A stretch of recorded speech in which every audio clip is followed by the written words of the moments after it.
Hello అండి, అందరూ వినాయక చవితిని ఎలా సెలబ్రేట్ చేసుకున్నారు?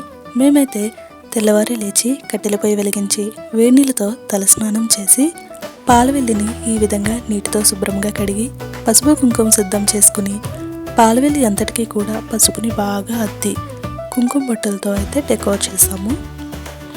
అండ్ తర్వాత దీనికి 4 వైపులా మామిడాకుల్ని ఈ విధంగా ప్లేస్ చేసాం.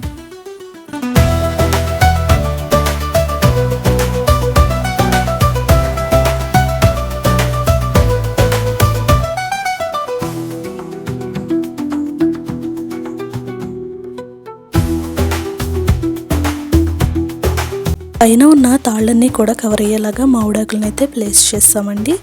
తర్వాత ఫ్రూట్స్ని నీట్గా వాష్ చేసుకుని వాటికి కంప్లీట్గా పసుపు పూసి కుంకుమ బొట్టలతో అయితే అద్దాము.